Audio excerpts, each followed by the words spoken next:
Welcome to SpeedyPodz episode 31. Today we are sorting through a massive stack of recent AI news, videos, and articles. Yeah, there's just so much to cover right now. Seriously. And the main mission for you, the listener, today is exploring this massive shift we are seeing.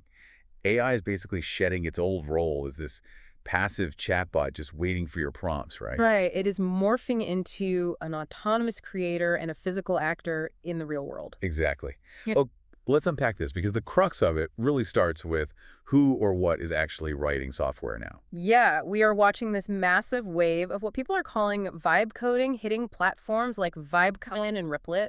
Vibe coding, I love that term. It is wild. You just use plain English to generate entire apps. The underlying mechanism is that these platforms are compiling natural language directly into deployable environments. Right, so no traditional coding required. Exactly. They completely abstract away the operating system layer. And Apple is, well, they are suddenly terrified of that abstraction. Oh, they are definitely panicking. Right, they just started aggressively enforcing this old App Store rule, I think it is, Guideline 2.5.2. Yeah, to block updates for these vibe coding apps. Exactly, because if you think about it, they are trying to protect their own Xcode tool, and obviously that sleek 15 to 30% commission they get. Of course, it always comes down to the App Store cut. But I have to push back on Apple's strategy here.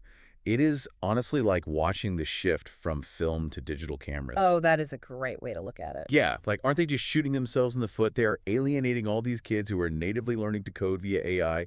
That has to hurt Apple's future ecosystem. What's fascinating here is the illusion of control. Right. I mean, Apple is trying to bottleneck a decentralized workflow.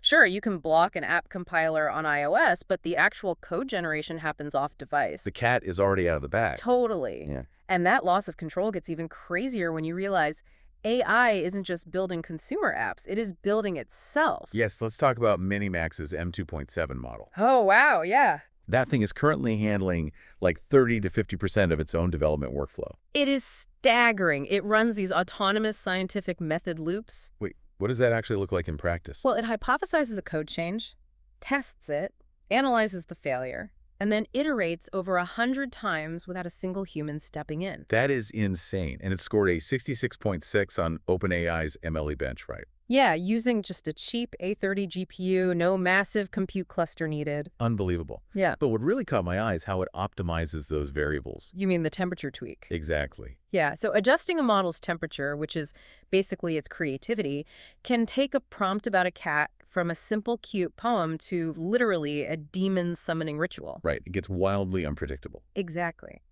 But M2.7 optimizes these settings autonomously to escape local minima, then dialed it back to converge on a highly deterministic solution. Which is brilliant, but also terrifying. If self-evolving AI agents are this powerful, we desperately need infrastructure to secure them before they hit the real world. Which is exactly why Nvidia just released Nemo Claw. Right, which adds privacy guardrails to the popular OpenClaw agent. So enterprises can actually use it securely without leaking sensitive data? Because these agents are literally graduating to the physical world now. Yeah. Like Uber's $1.25 billion investment in Rivian robotaxis. Or DoorDash literally paying human couriers to just film everyday tasks. Just to feed AI training models, right? Yeah. They need humans to map the physical friction of opening complex gate latches or confusing apartment complexes so the agents can eventually do it themselves. So what does this all mean? Well, it paints a stark picture for the workforce. Right. Think about it.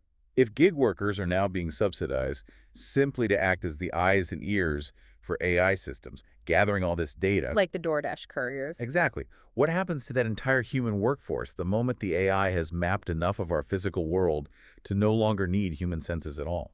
It is definitely something you, the listener, need to mull over as we watch this play out. Absolutely.